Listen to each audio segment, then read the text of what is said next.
नमस्कार, मैं हूं मोनालिका मिर्तवाल। आप देख रहे हैं राजस्थान वन। नरेश मीणा अगर एसडीएम को थप्पड़ मारते हैं तो जेल चले जाते हैं। झालावाड़ पहुंचकर मृतक बच्चों के माता पिताओं के लिए आवाज बुलंद करते हैं, किसी गरीब की आवाज बुलंद करते हैं तो भी जेल पहुंच जाते हैं। तो आखिर नरेश मीणा को ये बार बार जेल पहुंचाने के पीछे ऐसी कौन सा षड्यंत्र है, कौन सी बड़ी ताकत है, और आखिर नरेश मीणा का असली दोस्त कौन है, दुश्मन कौन है? इन्हीं तमाम चीजों पर आज हम चर्चा करेंगे और चर्चा के लिए हमारे साथ स्टूडियो में मौजूद हैं वरिष्ठ पत्रकार नीरज शर्मा जी। नमस्कार सर।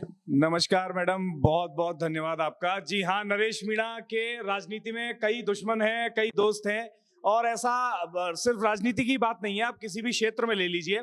अगर आप एकदम से तरक्की पाते हैं और बड़ी जल्दी तरक्की पा रहे हैं, नाम पा रहे हैं, शोहरत पा रहे हैं, तो क्षेत्र में आपके दुश्मन भी कई पनपते हैं, दोस्त भी कई पनपते हैं। कई बार संख्या दुश्मन की ज्यादा होती है, और जिस तरह के अपफ्रंट और बोलने वाले नरेश मीणा हैं, तो उनके दुश्मनों की संख्या फिलहाल शायद ज्यादा है।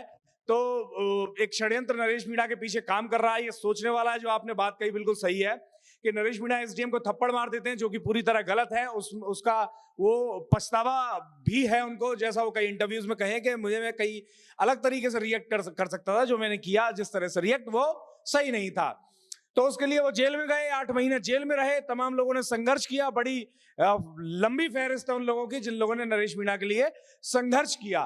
फिर नरेश मीणा बच्चों के लिए आवाज उठाते हैं, गरीबों के लिए आवाज उठाते हैं, फिर नरेश मीणा फिर से जेल चले जाते हैं। और अब की बार आप देखते हैं कि नरेश मीणा के समर्थन में जो आवाजें हैं, जो हाथ हैं, वो थोड़े कम दिखाई दे रहे हैं, कम सुनाई दे रहे हैं। और इसके पीछे किसका षड्यंत्र है, ये तो देखने वाला है, क्योंकि आप खुद कल्पना कीजिए नरेश मीणा कहां से जुड़े हुए थे, कहां से आते हैं, और किसके वोट बैंक और किसकी ताकत को प्रभावित करते हैं, तो उससे आप डिकोड कर पाएंगे आसानी से। अच्छा सर, ये तो आपने दुश्मनों वाला पर्सपेक्टिव बता दिया। उनका असली दोस्त कौन है? अभी इस मौके पर आपको क्या लगता है, उनका असली दोस्त कौन है? देखिए, दोस्त तो उनके बहुत से होने चाहिए। प्रहलाद गुंजल उनके बहुत अच्छे दोस्त होने चाहिए, क्योंकि उन्हीं के समर्थन में वो एक भाषण कर रहे थे, जिसकी वजह से अभी वो जेल में है। पूरा जिस तरह का मोमेंटम बनाया जा रहा है, अब खींच किस बात की है उनको जेल भेज देने की, वो तो समझने वाला है, जो समझते हैं वो समझेंगे।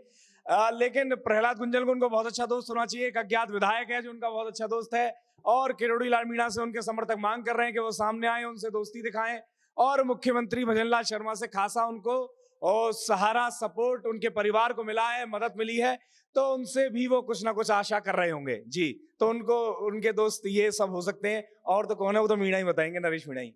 अच्छा सर, कांग्रेस को अभी तब से नरेश मीणा दोबारा, अभी फिलहाल मेरी समझ में किसी मजबूत गुर्जर समाज के दोस्त की ज्यादा आवश्यकता है आज के समय। अच्छा सर, अभी नरेश मीणा जब दोबारा जेल गए तो कांग्रेस विपक्ष सबसे कमजोर इस वक्त नजर आ रहा है। तो कांग्रेस को आखिर ऐसी कौन सी परेशानी है नरेश मीणा से कि वो उनके लिए कुछ बोलना ही नहीं चाहते हैं? देखिए, ऐसा है, आप अगर कई खबरों में देखेंगे और अगर आप डिकोड करके देखेंगे इस पॉलिटिक्स को जो चल रही है, सेंटर क्या चाहता है? सेंटर चाहता है, जो केंद्र में, अभी आईएनसी के केंद्र की बात कर रहा हूं, कांग्रेस के केंद्र की, जो हाई कमान है कांग्रेस का, राहुल गांधी, सोनिया गांधी एंड टीम, वो क्या चाहती है, मल्लिकार्जुन खड़गे सभी चाहते हैं कि नरेश मीणा कांग्रेस में शामिल हो। लेकिन यहाँ के क्षेत्रीय जो नेता है, विशेष तौर पर ये लोगों के ध्यान से सुनने वाली बात है, टीकाराम जूली कह लीजिए, गोविंद सिंह डोटासरा कह लीजिए, अशोक गहलोत कह लीजिए, सचिन पायलट कह लीजिए, जो टॉप लीडरशिप है राजस्थान कांग्रेस की, वो कतई नहीं चाहती है कि नरेश मीणा, इसीलिए वो समर्थन नहीं कर रहे हैं कि नरेश मीणा गलती से भी कांग्रेस की तरफ मुंह करके देखें।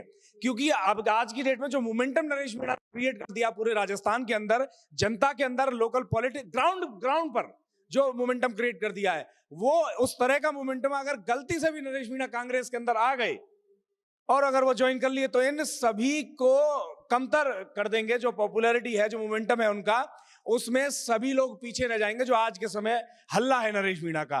तो इसीलिए समर्थन नहीं कर रहे हैं, क्योंकि सपोर्ट करेंगे ताकत बढ़ेगी, हाई कमान तक भी बात जाएगी, तो कहीं हाई कमान का आदेश ना आ जाए कि भाई नरेश मीणा जो कह रहा है कर लो और ले लो अंदर। ऐसी अगर बातचीत हो गई तो नेताओं की दुकान बंद हो सकती है जी। अच्छा सर, हनुमान बेनीवाल और सचिन पायलट जैसे जो नेता हैं जो अलग ही एक अपना फैन बेस रखते हैं, जी, जी। क्या इन लोगों को ऐसा उनके मन में ये चीज होनी चाहिए कि हाँ नरेश मीणा हमारी सियासी जमीन तो खिसका रहा है कहीं ना कहीं? सियासत जमीन तो आप ये नहीं कह सकते कि खिसका रहा है, बट हाँ अगर संघर्ष की बात करें, सचिन पायलट का एक लंबा संघर्ष है। वो एक अच्छे राजनीतिक परिवार से आते हैं जो खुद संघर्षशील परिवार रहा है। राजेश पायलट उनके पिता एक बड़े कद्दावर नेता रहे पूरे हिंदुस्तान के। हनुमान बेनीवाल एक अच्छे राजनीतिक परिवार से आते हैं, खुद लंबे समय से जमीन पर संघर्ष कर रहे हैं। वही इमेज अगर आप देखेंगे, वही तरह की राजनीति, वही तरह का pattern same to same Naresh Meena का रहा है। वो भी 20-25 वर्ष से संघर्ष कर रहे, छात्र राजनीति से लगे हुए हैं। मैं खुद उनको जयपुर से राजनीति में संघर्ष करते हुए देखता आ रहा हूं। तो जो इमेज है, जो पैटर्न है राजनीति का, तीनों का एक जैसा है। आप ये तो ना कहिए कि जमीन खिसका रहे हैं, बढ़ा ये जरूर है कि पानी तो हिला दिया है राजस्थान की राजनीति का नरेश मीणा ने। तो हाँ, इनको सोचना तो बेशक चाहिए। अगर ये सपोर्ट करके, समर्थन करके एक साथ आगे बढ़े तो मुट्ठी बन के ताकत बढ़ाएंगे, और अगर एक साथ आगे नहीं बढ़ते हैं तो फिर एक दूसरे का नुकसान ही कर रहे हैं। जी सर, नरेश मीणा जिस तेजी से अभी आगे बढ़ रहे हैं, आपके हिसाब से कितना समय लग जाएगा उन्हें विधायक के पद तक पहुंचने में? देखिए, विधायक बन जाना एक अलग चीज है। अब मैं पहले भी कई वीडियोस में कहा है कि चंद्रशेखर रावण इसका प्राइम एग्जांपल है। आम आजाद समाज पार्टी के राष्ट्रीय अध्यक्ष हैं, फाउंडर हैं, पुरोधा है, नगीना से फिलहाल सांसद हैं। कितने लंबे समय से लगे हुए हैं और मोमेंटम उनका क्या जबरदस्त है कितने समय से। अब उत्तर प्रदेश की नहीं कह रहे, जैसे अब ये लोग, ये जो नेता हैं, ये राजस्थान में अच्छा मोमेंटम रखते हैं। अन्य जगह अगर बाहर जाएंगे थोड़ा मोमेंटम कम होगा इनका, और दूर जाएंगे और कम हो जाएगा। लेकिन वहीं चंद्रशेखर रावण, आजाद समाज पार्टी, जहां जाते हैं वहां युवक है उनके पीछे पागल है, लंबी दीवानगी है, गजब लोग भीड़ इकट्ठी करते हैं, बड़ा मोमेंटम बनाते हैं जहां जाते हैं पूरे हिंदुस्तान में। क्या वो ज्यादा सीटें जीत पाए राजनीति में? नहीं, ले दे के बड़ी मुश्किल से नगीना की एक सीट निकाल पाए, खुद सांसद हो पाए। तो वोट्स में इस चीज को कन्वर्ट कर पाना, पॉपुलैरिटी को, जो भीड़ आपको देखने, आपको सुनने, आपको फॉलो करने आ रही है, उसको ईवीएम पर बुलाना और अपने लिए वो बटन दबवा देना इतना आसान नहीं है। तो उसके लिए आपको अलग प्रकार का संघर्ष करना पड़ता है। वो जो राजनीतिक लोग हैं वो समय के साथ, वक्त के साथ समझते हैं, उसमें अपने आप को राजनेता को खपा देना पड़ता है। तो वो तो अब देखने को मिलेगा, वो तो जनता ही बताएगी, रिजल्ट से ही पता चलेगा क्या कब तक विधायक बनेंगे। बट हाँ, ये जरूर है कि नरेश मीणा ज्यादा दूर तो नहीं लगते हैं। जी सर, बहुत शुक्रिया आपके तमाम विचारों का।